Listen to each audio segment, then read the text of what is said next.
Story 1. In 7th grade, my geography teacher taught us that China had a large population because of the Asian monsoons, which are essentially the rainy season.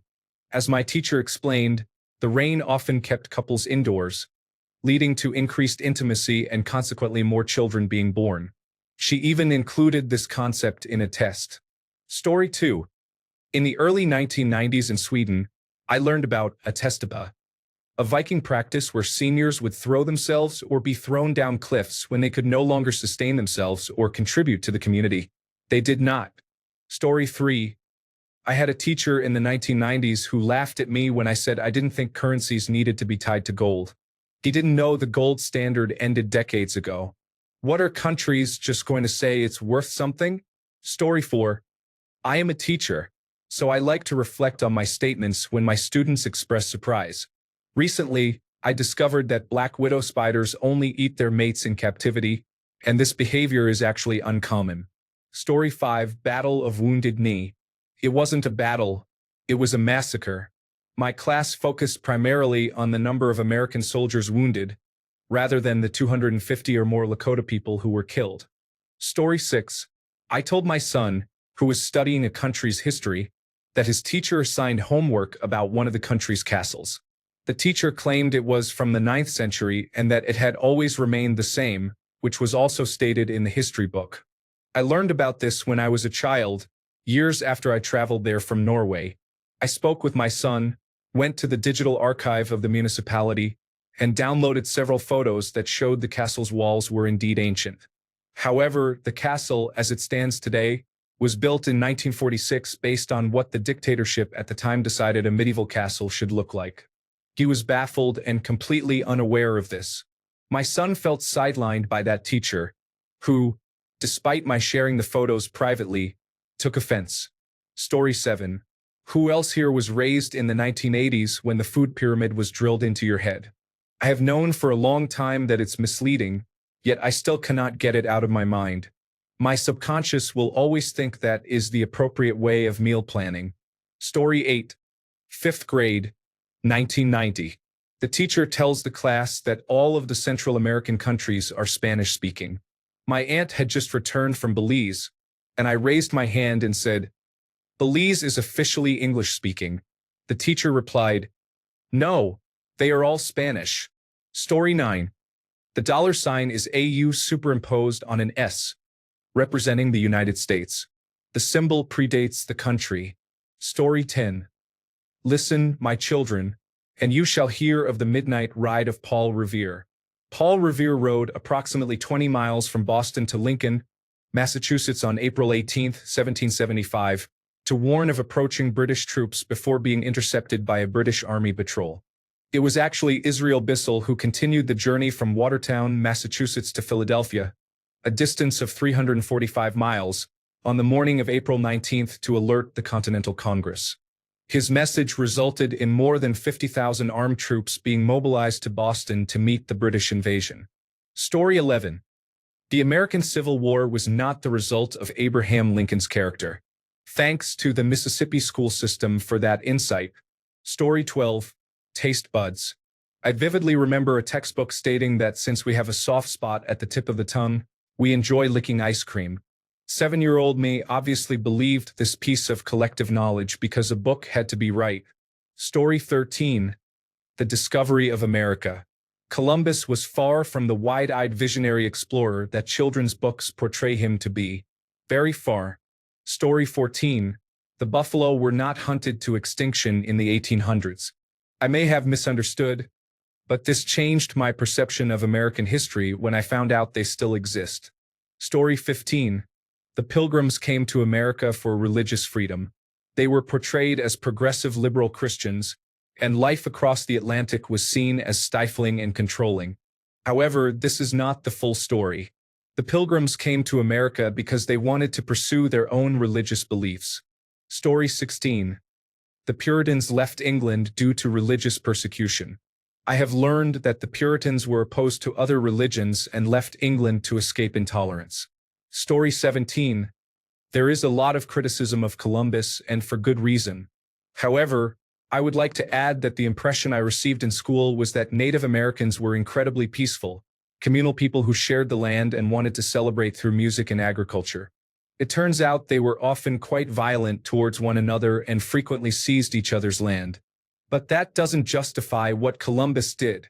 No, it certainly doesn't. Story 18. Peaceful negotiation only occurs after a long period of violence and unrest, until the colonialists find themselves on the losing end.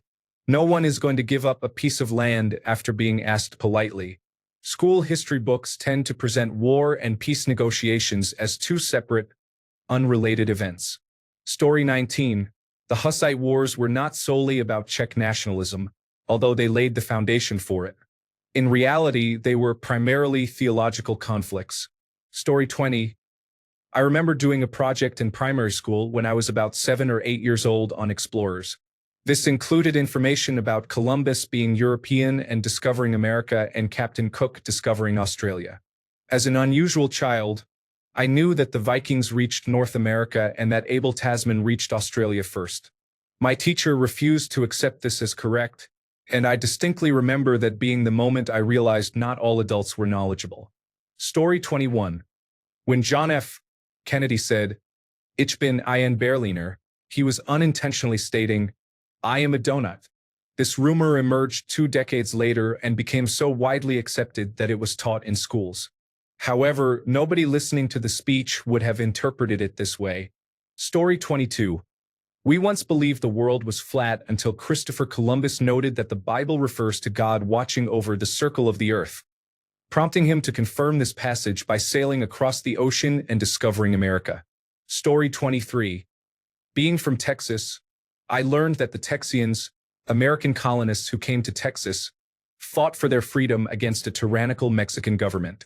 Yes, they fought for their freedom to legally own human beings. Story 24. That Truganini was the last Tasmanian Aboriginal. There is still a proud Tasmanian Aboriginal community. Ancestry does not define the value of individuals. Story 25. Canadian. We learned that Indigenous peoples taught colonizers to grow corn and shook hands over treaties they essentially negotiated. Story 26. Sojourner Truth's famous "Ain't I a Woman" speech never occurred in the way it is commonly presented. She was actually born and raised in New York and spoke Dutch as her first language, as well as English. She did deliver a speech at a women's rights convention in Ohio, but not the one that everyone thinks she gave. Some years later, a white abolitionist believed the speech would have more impact if it were presented in a Southern African American dialect, and thus rewritten it into the form that is widely recognized. Arguably, she was correct, since nobody is familiar with the original version. Story 27. The Bible states that Adam donated a rib to create Eve as a theological explanation for why men have fewer ribs than women. Story 28. The people of Stalingrad stood united and told the fascist invader, "No, you shall not take the city named after our leader." Our history teacher was a member of the French Communist Party. Although it was not his intention, he taught us an important lesson about the trustworthiness of information sources. Story 29. No one knows what happened to the Roanoke colony or during Custer's last stand. However, the survivors of Roanoke left a note on a tree stump and went to live with the Croatan people instead of on Croatan Island.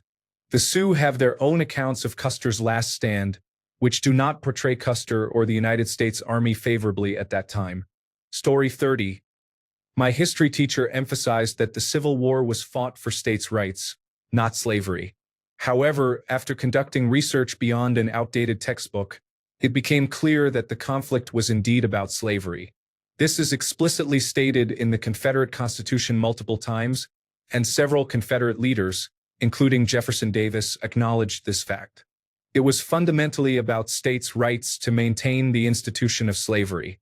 Story 31. John Brown was considered unstable. Even as a child, I wondered, how is disliking slavery and taking action against it bad? Story 32. Watson and Crick discovered DNA. Rosalind Franklin did the majority of the work. They were involved and published the findings, so they received most of the credit. Story 33. Ontario was founded by respectable, hardworking, loyal British subjects who lived by high moral standards. They came here to build a better life, more independent than Britain but not as unstable and uncultured as the United States. This is somewhat true. Many people who came here had a strong British sense of propriety and Christian values. However, there was also a significant presence of whiskey, violence, prostitution, domestic abuse, and unplanned pregnancies. Story 34. The American buffalo became endangered due to overhunting. It was not an act of genocide. The population declined from 500,000 to possibly around 500. Story 35. Helen Keller is often portrayed as part of a right-wing narrative of individualism and self-reliance. What is often left out is that she dedicated her life to advocating for civil rights and was an outspoken socialist. Story 36. We were taught that Malcolm X and the Black Panthers were terrorists and evil. I understand differently now. Story 37. The assassination of Franz Ferdinand was not the cause of World War I. It triggered the conflict. The Austro-Hungarians planned to wage war against Serbia to expand their territory and openly discussed this in their parliament on multiple occasions from 1903 to 1914. Story 38. The whole Betsy Ross story frustrates me. The narrative didn't emerge until a century later during the planning for the centennial. Someone wondered who sewed the first flag, and her grandson said, "Oh, that was my grandma." Now, it has become a significant effort to remember Betsy Ross. There isn't even any evidence that she sewed any flags at all. She made clothes. In Philadelphia, we have the Betsy Ross House, but there is no evidence that it is where she ever lived. It is possible that she lived in the house next door, but that was torn down in the 1950s due to its poor condition, which made it a fire hazard. They created a beautiful little courtyard there. During the lead-up to the bicentennial, it was decided that they should relocate her body to the courtyard so everyone could pay their respects. They went to the cemetery to dig her up. It should be noted that this burial plot isn't even her first one. She was originally buried in the city but was moved to the outskirts when they wanted to build more houses. They approached her marker and began to dig. No body. What would they do? They started digging around until they found a coffin with female bones. The anthropologist in charge stated, "There's no question about this one. All indications point to this one." It was a great distance away from the grave marker, but it was put up in 1923, which is 70 years after she was moved to this cemetery. To make it even more complicated, they didn't find a full skeleton. There was a male leg bone, believed to be her husband's, and a portion of a female skull. However, the plot they were digging in also contained 4 other individuals, so it is likely that the bones buried in the grave of Betsy Ross and John Claypool actually belonged to Susan Sellers, Clarissa Wilson, Sarah Wilson, or Jacob Wilson. Story 39. The Underground Railroad in the United States was not a series of tunnels like the subway system. That is how it was explained to me as a first grader.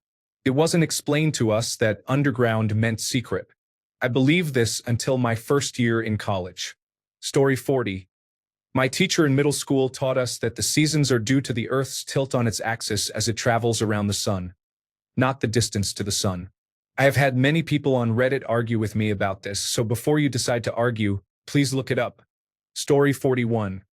My history teacher in 7th grade emphasized that slavery was not the main cause of the Civil War. She spent a week assigning us to explore what the main cause actually was.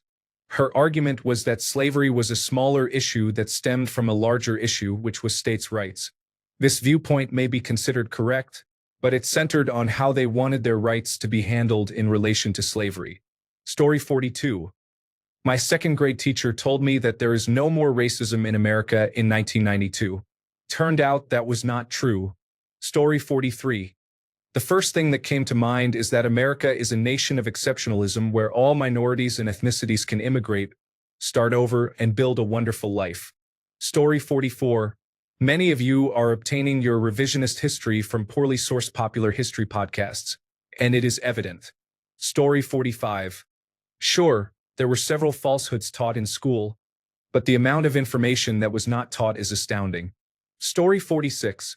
While Jackie Robinson was the first black player to break Major League Baseball's color barrier, he was not the first or second black player in the league. Story 47. Anything related to Christopher Columbus. In a second grade play about his voyage, I played a Native American who greeted him on the beach. He gave me a bell, and we became the best of friends afterward. Thanks a bunch for sticking around till the end of the video. Remember to subscribe, and until next time, stay awesome and goodbye.